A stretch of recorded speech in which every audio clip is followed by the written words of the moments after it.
Hello दोस्तों, की हाल चाल। तो आप आ चुके हैं हमारे चैनल टिकट पर, जहां हम आपको प्रोवाइड करते हैं बहुत सारे important and different MCQs on various topics for your job exams, for your entrance exams and all school level exams. तो इस वीडियो में हम आपके लिए लेके आए हैं इंपॉर्टेंट 50 एमसीक्यूज साइंस के एक बहुत ही इंपॉर्टेंट एंड यूनिक टॉपिक पे, जिसका नाम है लाइट। तो फिजिक्स का एक बहुत ही इंपॉर्टेंट चैप्टर है, इंपॉर्टेंट टॉपिक है, जिसमें लाइट के बारे में हमें पढ़ना है, लाइट रिफ्लेक्शन एंड रिफ्रैक्शन।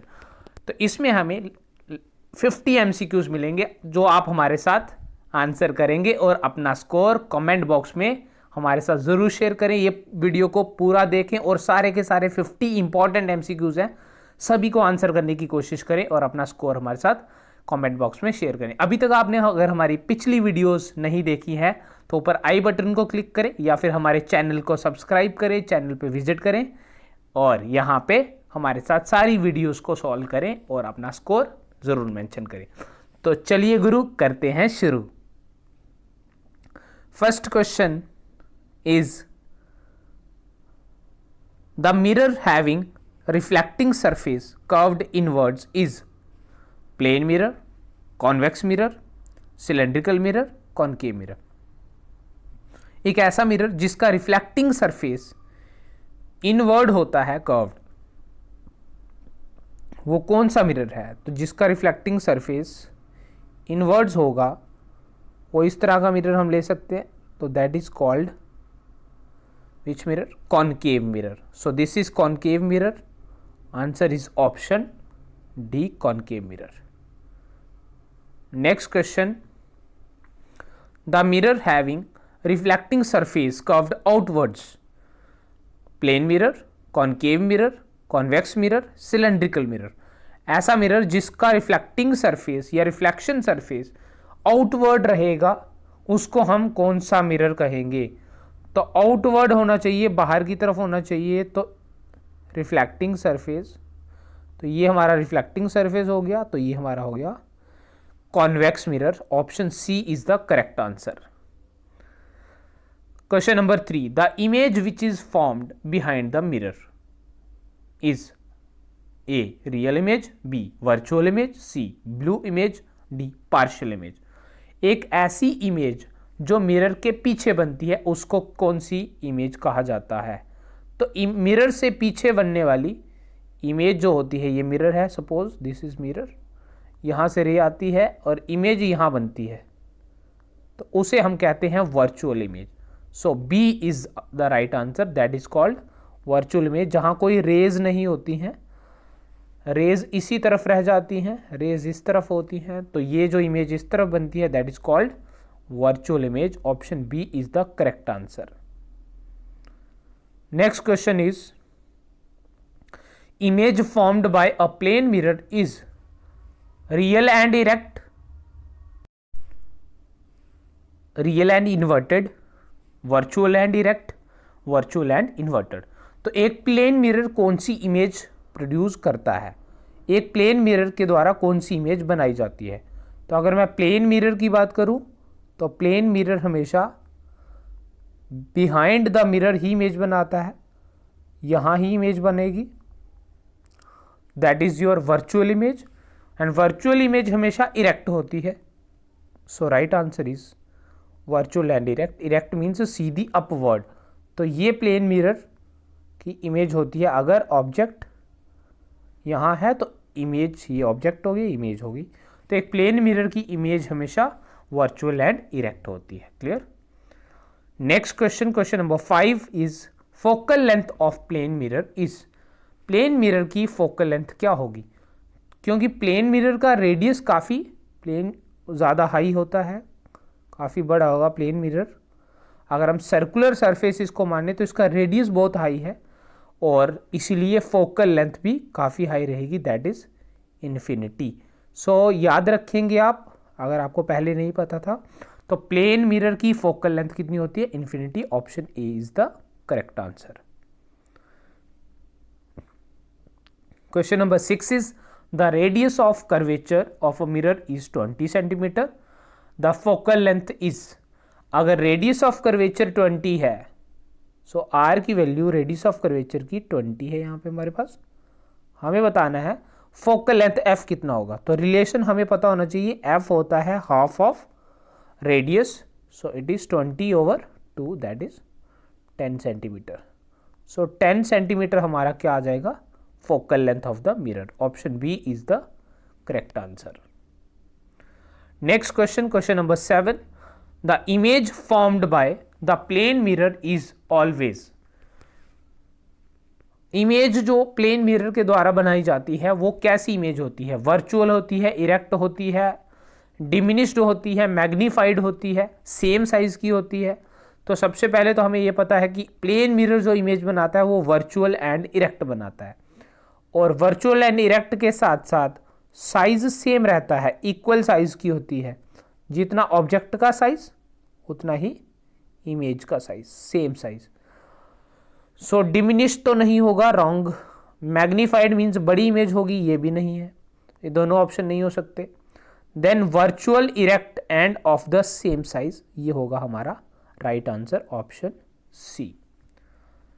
चलते हैं नेक्स्ट क्वेश्चन पे, question number 8, concave mirror is also called as, concave mirror को और किस नाम से पुकारा जाता है और क्या कहा जाता है, converging mirror, diverging mirror, both A and B, none. तो कॉनकेव मिरर जो है, कॉनकेव मिरर जो है वो आने वाली सभी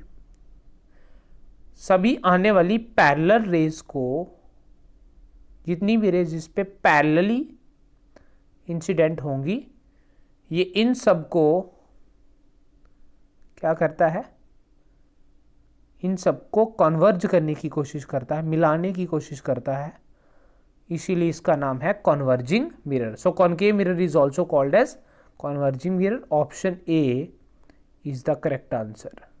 क्लियर। चलते हैं नेक्स्ट क्वेश्चन पे, question number 9, when the object is placed at infinity in case of concave mirror, then the image formed will be at center C, between F and C, between focus and center, at infinity, at the focus F। तो जब हम एक concave mirror के सामने अगर हम object को infinity पे रख देंगे तो वहां से रेज आएंगी पैरेलल, रेज पैरेलल आएंगी तो सभी कहां पे मीट करेंगी, फोकस पे मीट करेंगी, तो इमेज बनेगी हमारी at principal focus F. So D is the correct answer for this question. Question number 10, if the object is placed at infinity in case of concave mirror, अगर object जो है वो infinity पे रखा हुआ है कॉनकेव मिरर के सामने, इमेज जो बनेगी फोकस पे वो कैसी इमेज होगी। तो अगर मैं यहाँ पे बात करूँ मिरर, तो मिरर है कॉनकेव, कॉनकेव मिरर पे हमारी जो रेज आ रही हैं वो इन्फिनिटी से आ रही हैं, that means they are parallel, parallel rays आएंगी अगर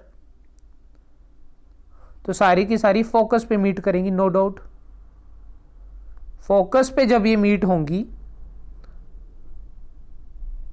जब ये फोकस पे मीट हो जाएंगी तो on the same side mirror की तरफ ही मीट हो रही हैं, तो ये रियल इमेज है।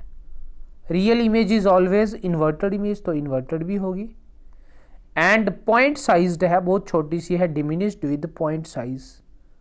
So right answer is option B, real inverted, diminished छोटी भी होगी, विद पॉइंट साइज। क्लियर। चलते हैं नेक्स्ट क्वेश्चन पे, question number 11, when the object is placed behind C in case of concave mirror, the image formed will be between F and C, beyond C, at infinity, at C। तो जब भी object को C के behind हम रखेंगे इन case of concave mirror, यहां पे हमारा मिरर कौन सा है, कॉनकेव मिरर। सी हो गया हमारा centre of curvature, let us से दिस इज सी। यहाँ हो गया हमारा प्रिंसिपल फोकस, यहाँ हो गया हमारा pole of the mirror. Clear.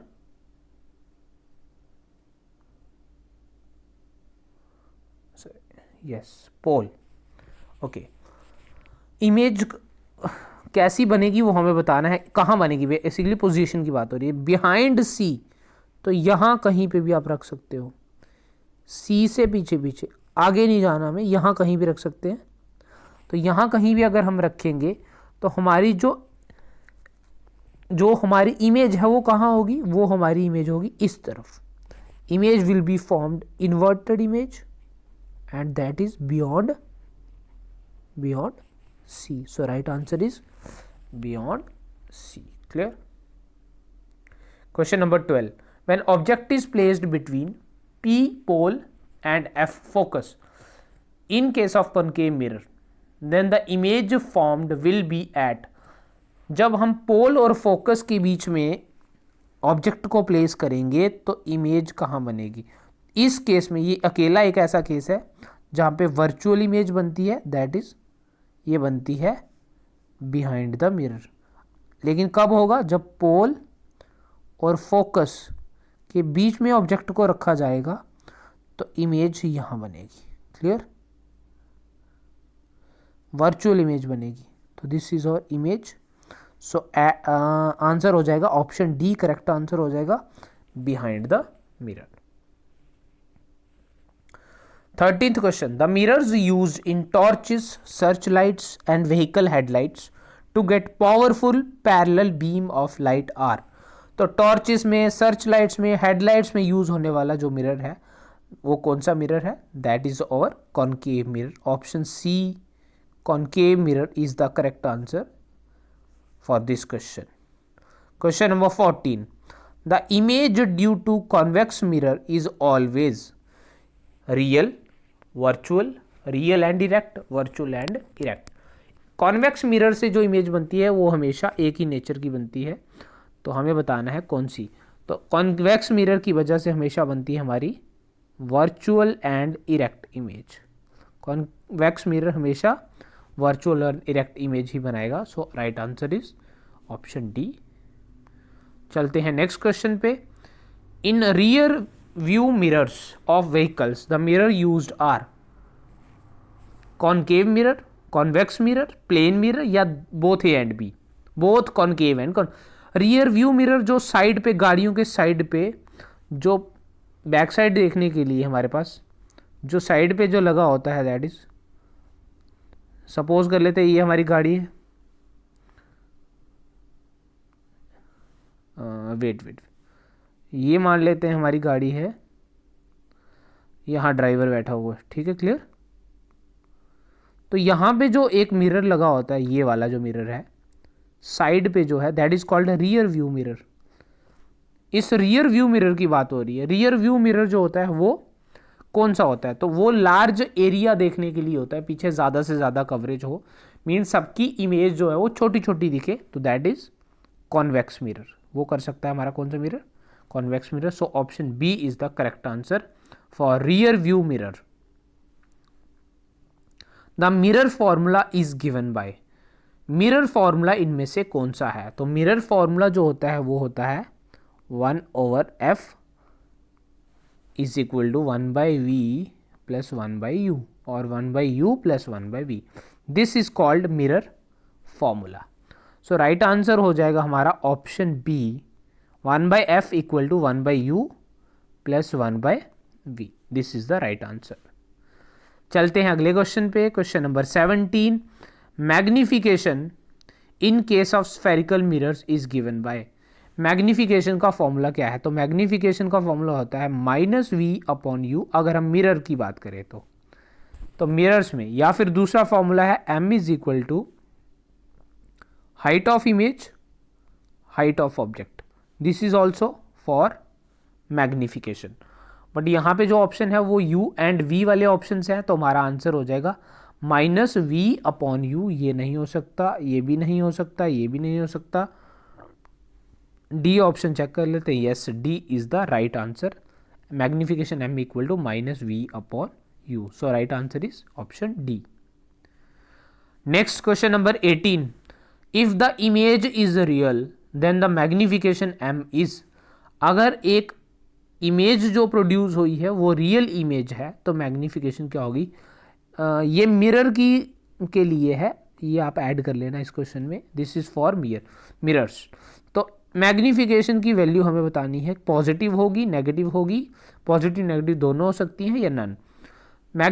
Image real है, रियल इमेज हम सबको पता है, अगर कोई भी मिरर हम ले लें, लेट अस से प्लेन मिरर, यहाँ पे हमारे पास प्लेन मिरर ही हमने ले लिया, इमेज रियल बनने का मतलब हो गया इमेज जो है वो इस साइड बन रही है, इस साइड बन रही है, तो उसकी जो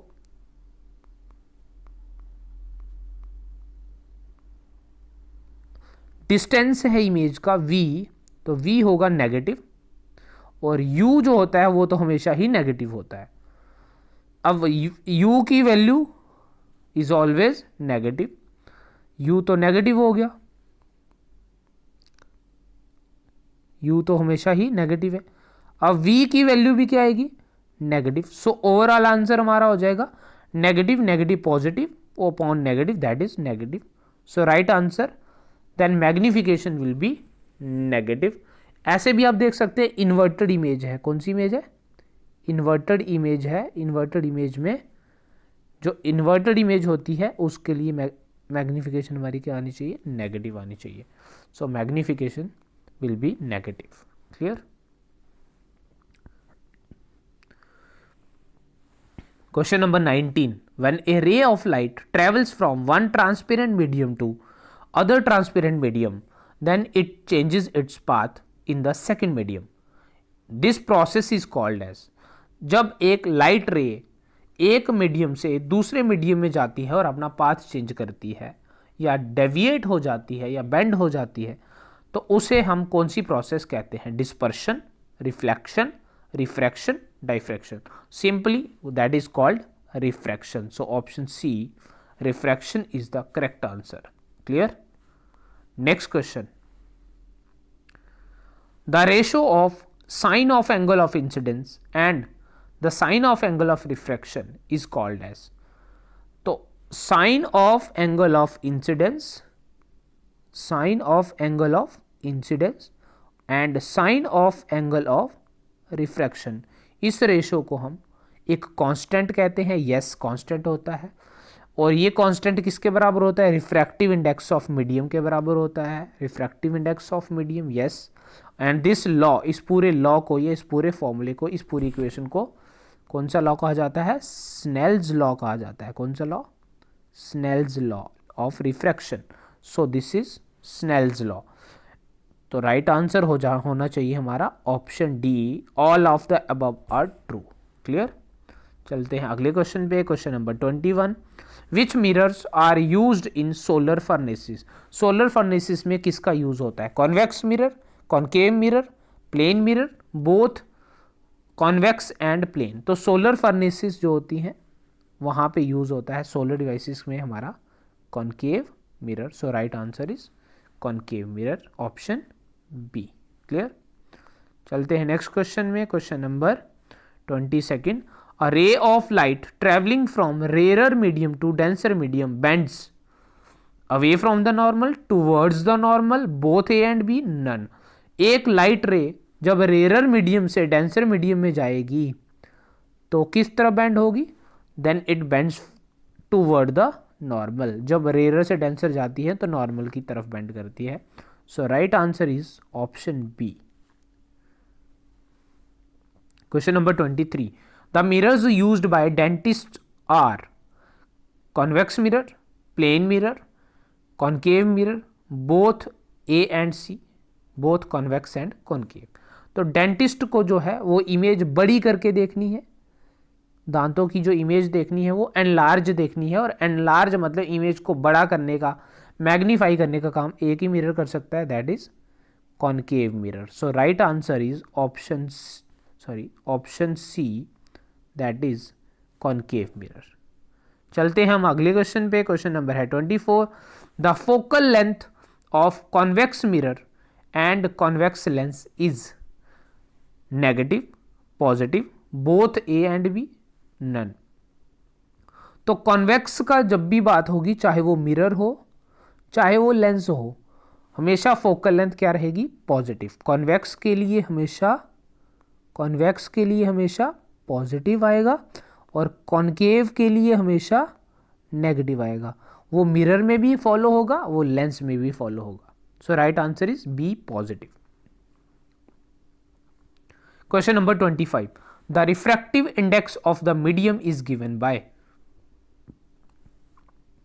एक मीडियम का रिफ्रैक्टिव इंडेक्स हम म्यू भी लिख सकते हैं, वो किसके बराबर होता है?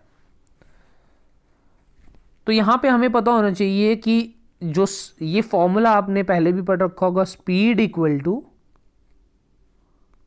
Distance, speed is equal to distance upon time. ये सभी ने पढ़ा होगा, speed equal to distance upon time. Okay, तो यही फॉर्मूले से अगर हम देखें तो यहां से भी हमें पता चल जाएगा, स्पीड को c लिख सकते हैं, डिस्टेंस जो भी है d। यहां पे डिस्टेंस अगर हम वेव की, लाइट की बात कर रहे हैं तो यहाँ पे डिस्टेंस वेव लेंथ की तरह होगा, जिसके यूनिट मीटर होंगे। तो lambda upon time, 1 upon time जो होता है lambda into 1 upon time, 1 upon time को ही फ्रीक्वेंसी लिया जाता है। तो c is equal to lambda into mu, mu is for frequency. So right answer हमारा होना चाहिए that is equal to, that is c is equal to lambda mu. ये कौन से ऑप्शन में आएगा वो हमें ध्यान से देखना है, या म्यू हो जाए c upon lambda, clear? Mu हो जाना चाहिए c upon lambda. So right answer हमारा हो गया दिस इज, यहाँ v लिखा हुआ है, basically this is lambda. So right answer is mu is equal to c upon lambda, clear? Next question, question number 26. Which one is the correct relation between power of lens and focal length of a lens? तो power और focal length के बीच में क्या relation होता है? That is P is equal to 1 by f. But यहाँ पे f जो होता है focal length वो meters में होता है. Focal length is in meter. So that P equal to 1 by f. That is the right answer. Option B. Clear? चलते हैं अगले क्वेश्चन पे. क्वेश्चन नंबर है 27. पूछा गया है SI unit of power of a lens is joule, watt, dioptre, joule per second. Power of lens को measure करने के स्टैंडर्ड यूनिट्स SI यूनिट क्या है? तो पावर ऑफ लेंस को मेजर करने के स्टैंडर्ड यूनिट है डायोप्टर। P होता है power, that is equal to 1 by f। Focal length यहाँ पे किस में होती है? मीटर्स में होती है, मीटर्स में होती है। और पावर के यूनिट आते हैं डायोप्टर, पावर के यूनिट आते हैं dioptre, clear? Next question is the absolute refractive index of water is 1, 1.44, 2.42, 1.33। Water का रिफ्रैक्टिव इंडेक्स कितना होता है? तो वाटर का रिफ्रैक्टिव इंडेक्स होता है हमारा 1.33। So right answer is 1.33, option D, refractive index of water. Question number 29. The diagrams showing the correct path of the ray after passing through.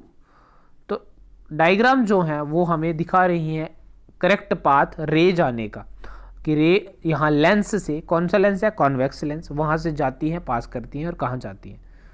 इनमें से कौन कौन सी डायग्राम करेक्ट रे डायग्राम सही है वो हमें बताना है। फर्स्ट ऑप्शन में दिया गया है ऑप्टिकल सेंटर से पास होती है और सीधी चला जाती है, ये बिल्कुल सही है। ऑप्टिकल सेंटर से जब भी रे इंसिडेंट होती है तो विदाउट एनी डेविएशन सीधे पास हो जाती है, पहला बिल्कुल सही है। सेकंड डायग्राम में हमें दिया गया है parallel to principal axis passes through the focus, ये भी बिल्कुल सही है, कॉन्वेक्स लेंस है, इसके लिए बिल्कुल ट्रू है। थर्ड ऑप्शन है passes through the focus goes parallel to the principal axis, this is also true. Third passes through focus bend towards the focus, ये कोई भी रे डायग्राम में नहीं हो सकता, ये एक पॉसिबल नहीं है। So first, second and third these are the correct diagrams. और ऑप्शन की अगर हम बात करें तो option C will be the right option for this question. चलते हैं अगले क्वेश्चन पे। क्वेश्चन नंबर है 30. Magnification produced by a rear view mirror fitted in vehicles is less than 1, more than 1, equal to 1, can be more than और less than 1 depending on the position of the object in front of it. तो एक rear view mirror that is convex mirror. Rear view mirror कौन सा होता है? Convex mirror ही होता है, जो गाड़ियों के रियर व्यू के लिए यूज होता है। उसमें जो मैग्निफिकेशन की वैल्यू है वो क्या होगी? तो कॉन्वेक्स मिरर हमेशा डिमिनिश्ड इमेज देगा, छोटी इमेज देगा, और डिमिनिश्ड इमेज अगर देगा तो हाइट एम मैग्निफिकेशन होता है H dash upon H, that means height of the image is less than height of image is less than height of object. तो रेशो जो है मैग्निफिकेशन के हिसाब say that is less than 1। Clear? So option A is the correct answer for this question. चलते हैं अगले question पे। Question number है 31। The path of a ray of light coming from air passing through a rectangular glass slab traced by 4 students are shown as A, B, C and D in figure. Which one of them is correct? तो 4 students ने rectangular glass slab से रे of light का जो path है वो show किया है। यहाँ पे हमें बताना है किस स्टूडेंट ने वो बिल्कुल सही पाथ दिखाया है। तो रे ऑफ लाइट जब भी इंसिडेंट होती है रेक्टेंगुलर ग्लास स्लैब से, इंसिडेंट होगी, देन उसके बाद रिफ्रैक्ट होगी, देन उसके बाद अगेन उसी डायरेक्शन में जिस डायरेक्शन में इंसिडेंट हुई थी इमर्ज हो जाएगी। क्या हो जाएगी? इमर्ज हो जाएगी। इंसिडेंट जब होगी एक डायरेक्शन में, देन रिफ्रैक्ट होगी, तो इंसिडेंट और इमर्जेंट रे का बिल्कुल पैरेलल डायरेक्शन रहेगा। So right correct diagram is in B. So B student is right one here. So option B is the correct answer. चलते हैं अगले क्वेश्चन पे। क्वेश्चन नंबर है 32। Light travels fastest in water, air, glass या फिर diamond. Light सबसे fast कहाँ travel करेगी? तो जिस भी मीडियम का रिफ्रैक्टिव इंडेक्स लो होगा वहां लाइट की स्पीड हाई होगी, क्योंकि रिफ्रैक्टिव इंडेक्स का फॉर्मूला है refractive index of first medium second medium with respect to first, speed of light in first upon speed of light in second. तो अगर सेकंड मीडियम का रिफ्रैक्टिव इंडेक्स निकालते हैं तो उसका अगर वेलोसिटी ज़्यादा रिफ्रैक्टिव इंडेक्स कम, वेलोसिटी कम रिफ्रैक्टिव इंडेक्स हाई। तो वेलोसिटी और रिफ्रैक्टिव इंडेक्स का इनवर्स रिलेशन है। क्लियर है सबको? सो जिसका रिफ्रैक्टिव इंडेक्स क्या होगा? लो होगा, उसमें लाइट फास्टेस्ट ट्रैवल करेगी। वाटर 1.33, एयर का 1.0, ग्लास का अप्रॉक्सीमेटली 1.5, डायमंड 2.42। सो सबसे ज़्यादा फास्टेस्ट जो है वो लाइट ट्रैवल कर पाएगी इन एयर। सो एयर 1.0 जिसका रिफ्रैक्टिव इंडेक्स है that is the right answer for question number 32। Clear? चलते हैं नेक्स्ट क्वेश्चन पे। क्वेश्चन नंबर है 33। For a real object which one of the following can produce a real image. एक object के लिए, जो रियल में ऑब्जेक्ट रखा हुआ है यहाँ पे हमने सामने, रियल इमेज कौन प्रोड्यूस कर सकता है? Plane mirror, concave mirror, convex lens या कॉन्वेक्स मिरर। तो प्लेन मिरर बनाता है virtual image, plane mirror virtual image. Concave mirror बना सकता है रियल एंड वर्चुअल दोनों। कॉनकेव लेंस की बात करें, कॉनकेव लेंस बनाता है virtual, always virtual. Convex mirror भी always virtual. So right answer which can produce the real image that is और concave mirror. Option B is the correct answer for this question. Clear? चलते हैं next question पे। Question number है 34।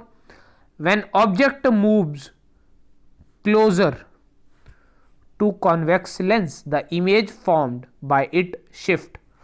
जब एक convex lens के closer हम object को लेके जाएंगे तो इमेज की मूवमेंट किस तरफ होगी? तो अगर मैं कॉन्वेक्स लेंस ड्रॉ करूं तो ये हमारा आ गया convex lens. Clear? Convex lens के से ऑब्जेक्ट को पहले पोजीशन 1, फिर उसके बाद यहाँ लेके आए सेकंड पोजीशन, फिर उसके बाद थर्ड पोजीशन, तो हम क्लोज जा रहे हैं टूवर्ड द लेंस। जैसे जैसे हम यहाँ जाते हैं वैसे वैसे कॉन्वेक्स लेंस जो इमेज बनाता है वो दूर दूर शिफ्ट हो जाती है। पहले इमेज इधर आएगी,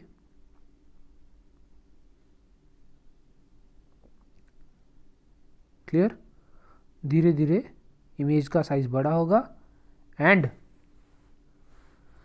इमेज दूर चली जाएगी। तो away from the lens towards the lens, first towards then away from the lens, first away and then, तो this is away from the lens, image shift away from the lens, option A is the correct. Infinity पे होगा तो focus पे, उसके आगे हम towards लेके आएंगे तो यहाँ से दूर शिफ्ट होना शुरू हो जाएगा। क्लियर, चलते हैं नेक्स्ट क्वेश्चन पे। क्वेश्चन नंबर है 35। The image found by convex lens can be virtual and magnified, virtual and diminished, virtual and of same size, virtual image is not formed. तो कॉन्वेक्स लेंस की यहाँ बात चल रही है। कॉन्वेक्स लेंस जो है वो रियल भी बनाता है, वर्चुअल भी बनाता है, real and virtual, real and inverted, virtual and erect, दोनों तरह की इमेजेस बना सकता है। क्लियर, वर्चुअल एंड, लेकिन जब वर्चुअल बनाएगा तो फिर वो साइज में मैग्नीफाई हो सकती है, यस हो सकती है।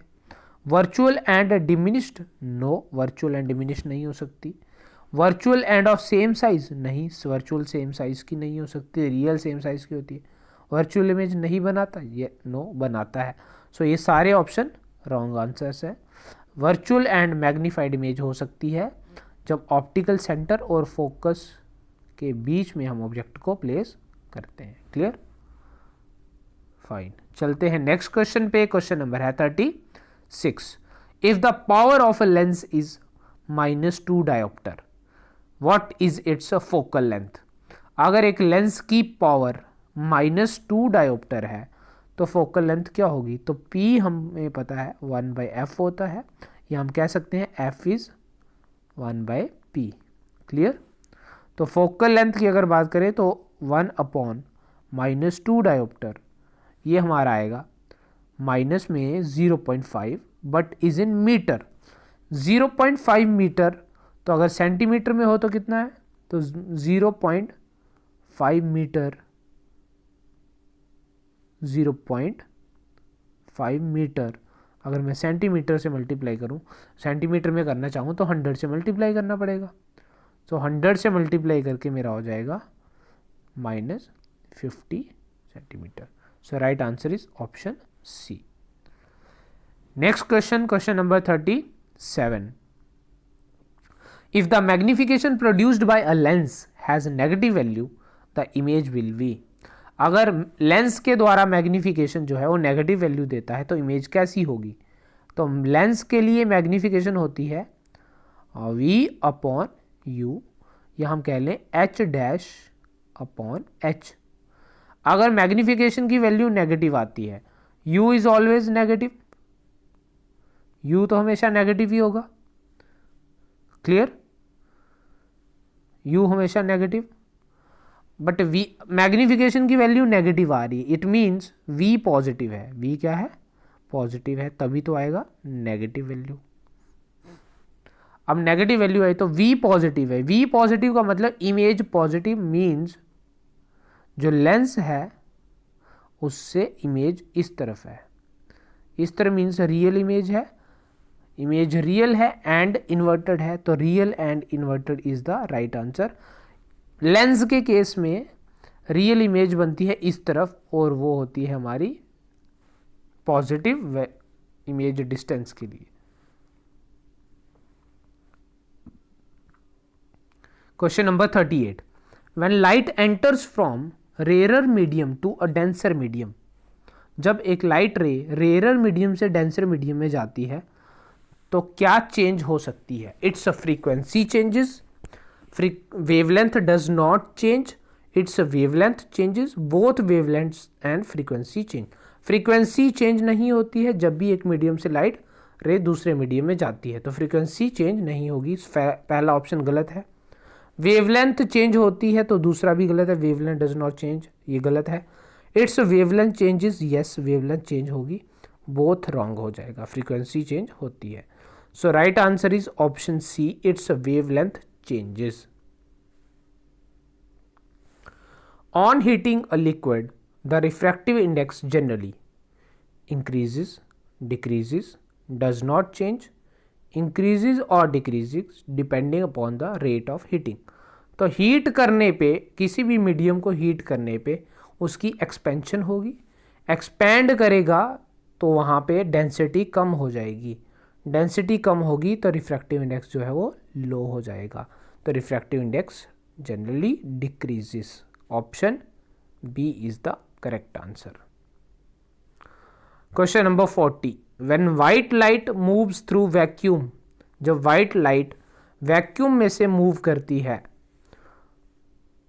तो क्या हमें देखने को मिलता है। व्हेन व्हाइट लाइट, जब भी व्हाइट लाइट जो है वो वैक्यूम से मूव करेगी तो violet has greater speed than red, red has greater speed than violet, all colours have same speed, different colours have different speeds.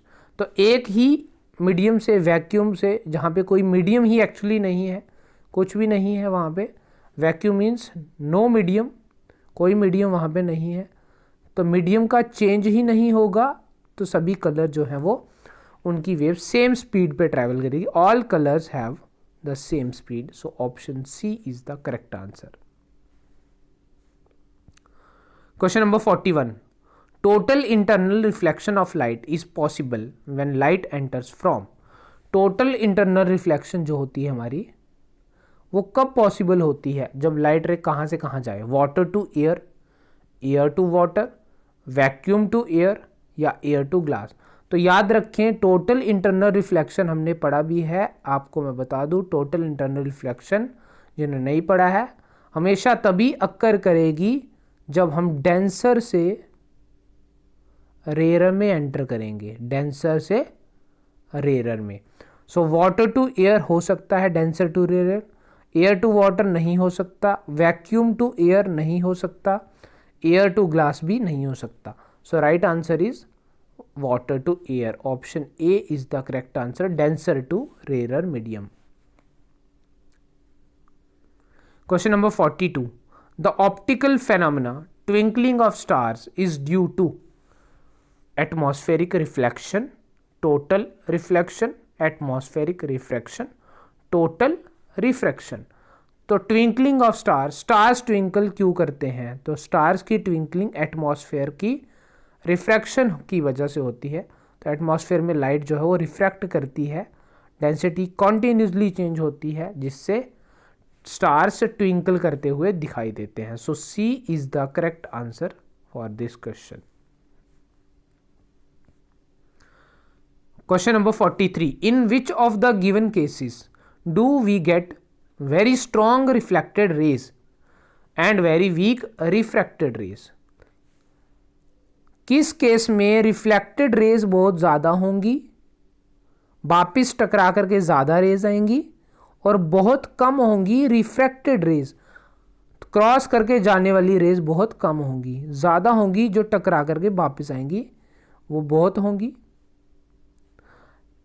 जो क्रॉस कर जाएगी वो कम होंगी। क्लियर? ये किस केस में होगा, light passing from air to glass, light air से ग्लास में जाए, लाइट जाए वाटर टू ग्लास, तो ये रिफ्लेक्ट होकर के ज़्यादा आ जाएं और रिफ्रैक्ट कम करें, एंटर कम करें, वो हो सकता है denser to rare. Total internal reflection के केस में तो डेंसर टू रेयर हमें देखना है यहाँ पे कौन सा है, तभी होगी रिफ्लेक्शन पॉसिबल ज़्यादा। Air to glass, air rare है, ग्लास उससे डेंसर है, रॉन्ग है। Water to glass, water rare है, ग्लास ज़्यादा डेंसर है रिफ्रैक्टिव इंडेक्स से, तो ये भी रॉन्ग। सो नेक्स्ट देख लेते हैं, ग्लास टू डायमंड, ग्लास और डायमंड में ग्लास रेयर है, डायमंड डेंसर है, ये भी नहीं हो सकता, ये कोई भी ऑप्शन सही नहीं। तो right answer is water to air, water denser है, एयर रेयर है। So right answer is option D, light passing from water to air. Clear? Question number 44. A hunter wants to shoot a fish whose image can be seen through clear water. It is aimed to be below the image of fish, above the image of fish, directly towards the image, in any direction. तो एक shooter को, एक Hunter को पानी में अगर fish की image दिखे, लेट अस से ये हमारा वो वेसल है जिसमें पानी है, इसके अंदर हमने पानी लिया हुआ है, पानी है जिसमें उसको उसकी इमेज दिख रही है. क्लियर? ये हमारा हो गया कोई बर्तन, जैसे अर्जुन ने महाभारत में किया था, आपको याद अगर किसी ने पढ़ा हो तो मछली यहां पे हमें पानी के अंदर दिखाई दे रही है. क्लियर? बट मछली जो है वो एक्चुअली ऊपर है, उसकी पानी में सिर्फ हमें क्या दिखाई दे रही है, उसकी पानी में हमें सिर्फ इमेज दिखाई दे रही है. एक्चुअली जो फिश है वो ऊपर है. क्लियर?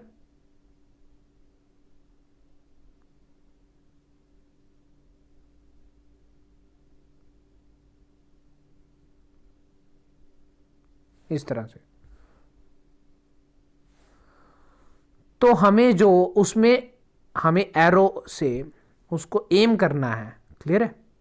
तो वो कहाँ करना पड़ेगा, तो वहाँ हमें एम करना पड़ेगा, उसके बिलो ही हम एम कर पाएंगे. सो राइट आंसर हमारा हो जाएगा below the image of, wait, below the image of fish. वो हमारा एम जो होगा वो फिश जहाँ पे भी होगी, फिश के बिलो ही हमारा एम होगा. जैसे हम नीचे एम करेंगे वैसे बिलो द फिश होगा. Clear? Next, total internal reflection is observed in. Total internal reflection वो हमें कहाँ देखने को मिलता है? प्रिज्म में, ग्रेटिंग में, ग्लास में या फिर डायमंड में. तो टोटल इंटरनल रिफ्लेक्शन की वजह से जो डायमंड है वो स्पार्कल करता है, उसके अंदर लाइट एंटर करती है और अंदर ही अंदर क्या होती रहती है, रिफ्लेक्ट होती रहती है, जिसको हम कहते हैं total internal reflection. So D, diamond is the right answer. Question number 46. The phenomena of mirage is due to reflection, refraction, dispersion, total internal reflection. Mirage क्या होते हैं? कभी हम सड़क पे, आपने कभी ऑब्जर्व किया हो, अगर आप जा रहे हो चलते हुए तो आपको ऐसे पानी गिरा हुआ दिखेगा, बट एक्चुअल में पानी होगा नहीं. उसके अंदर आपको कोई इमेज भी दिखेगी उल्टी, ऊपर किसी चीज़ की, कोई पेड़ होगा साइड पे तो उसकी इमेज उसके अंदर उल्टी दिखेगी. ऐसे ही कभी रेत के, रेगिस्तान के जो इलाके हैं वहाँ पे अगर कोई गया हो या किसी का कोई रिलेटिव रहता हो तो, या मूवीज़ में आपने देखा हो, वहाँ पे भी दूर से जब कभी देखना हो तो हमें एक तालाब सा दिखाई देता है. वो तालाब हमें दिखाई देता है, ऐसा लगता है कि वहाँ पानी है, कोई झील है, कोई छोटा सा पॉन्ड टाइप है, बट जब हम पास जाके देखते हैं तो एक्चुअली वहाँ होता कुछ भी नहीं है. So that is called mirage. तो मिराज का जो प्रोसेस है वो किसकी वजह से होता है? Reflection, refraction, dispersion, total internal reflection. तो that is because of total internal reflection की वजह से. So right answer is total internal reflection. Clear? Question number 47. The phenomena of spreading of light into its constituents is called as dispersion, refraction, interference, diffraction. तो light का उसके constituent में बिखर जाना, split हो जाना, टूट जाना, स्प्रेड हो जाना क्या कहलाता है? तो that is called dispersion. Light जब अपने, वाइट लाइट जो है जिसके अंदर हमारे जितने भी कलर्स हैं, जब वो उनमें टूट जाती है तो वो हमें किस प्रोसेस में देखने को मिलता है? तो वो हमें देखने को मिलता है डिस्पर्शन प्रोसेस में. कौन सी प्रोसेस में? डिस्पर्शन प्रोसेस में. That is called dispersion of विवग्योर. जैसे वाइट लाइट के अंदर, सनलाइट के अंदर हमारे 7 के 7 कलर हमें देखने को मिलते हैं, जिन्हें हम विवग्योर से जानते हैं. तो दैट इज डिस्पर्शन. क्लियर? विवग्योर का मतलब violet, indigo blue, green, yellow, orange and red. Clear? Next question, question number 48. The blue color of sky is due to. Sky का जो ब्लू कलर है वो किस वजह से होता है? डिस्पर्शन, रिफ्लेक्शन, रिफ्रैक्शन या स्कैटरिंग. तो सारा का सारा वाइट लाइट का जो ब्लू कलर है वो पूरी तरह से स्कैटर हो जाता है. जो ब्लू कलर होगा वाइट लाइट के अंदर सनलाइट में वो पूरी तरह क्या हो जाएगा?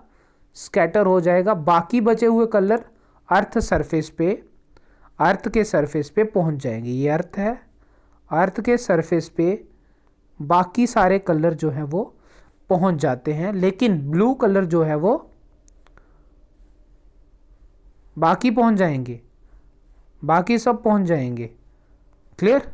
बाकी जितने भी कलर हैं वो सब पहुंच जाएंगे, लेकिन जो ब्लू कलर है वो नहीं पहुंच पाएगा, वो पूरी तरह पहले ही स्कैटर हो जाएगा. तो that is called scattering of light. Is called scattering of light. So option D is the correct answer. Question number 49. The lens formula is given by. Lens formula क्या है? तो लेंस फॉर्मूला है reciprocal of focal length 1/f is equal to 1/v reciprocal of image distance minus reciprocal of object distance. This is lens formula. तो किस relation में ये हमें दिया है? फर्स्ट में नहीं है, रॉन्ग है. 1/u पहले आ रहा है, रॉन्ग है. सेकंड में आप ध्यान से देखें तो ये प्लस वाला है 1/u प्लस 1/v, ये भी रॉन्ग है. थर्ड में आप ध्यान से देखें तो 1/u को अगर मैं उधर ले जाऊं इस तरफ तो ये हो जाएगा 1/v minus 1/u equal to 1/f, जो कि राइट आंसर भी हो जाएगा. So right answer is option C, 1/v equal to 1/f plus 1/u. Clear? Next question number 50 जो कि लास्ट क्वेश्चन है, इंपॉर्टेंट क्वेश्चन है. ध्यान से हमें देखना है. यहाँ पे क्या पूछ रहा है? Which of the following has highest refractive index. किसका रिफ्रैक्टिव इंडेक्स सबसे हाई है? Air, ice, water, diamond. Air का रिफ्रैक्टिव इंडेक्स लगभग 1 है, अप्रॉक्सीमेटली 1. वाटर का 1.33 है. डायमंड जो है इनमें से वो उसका सबसे हाईली रिफ्रैक्टिव इंडेक्स है, दैट इज ऑफ डायमंड. और ये वैल्यू कितनी है? डायमंड की रिफ्रैक्टिव इंडेक्स की जो वैल्यू है दैट इज 2.42. सो ये बहुत ही high value of refractive index है. किस केस में? डायमंड में. So D option diamond is the correct answer for question number 50. तो ये थे आज के हमारे 50 क्वेश्चंस. इंपॉर्टेंट क्वेश्चंस थे. अपना स्कोर हमारे साथ शेयर करें और नेक्स्ट वीडियो में भी इस तरह के क्वेश्चंस अटेम्प्ट करें. बाकी सभी वीडियोस देखने के लिए चैनल को सब्सक्राइब कर लें. अगर आपको वीडियो अच्छी लग रही है लाइक करें एंड आई बटन में जाके प्लेलिस्ट में चेक करें. बाकी सब वीडियोस में भी इसी तरह से आप आंसर्स करते रहें. Thank you. Have a good time. जय हिंद.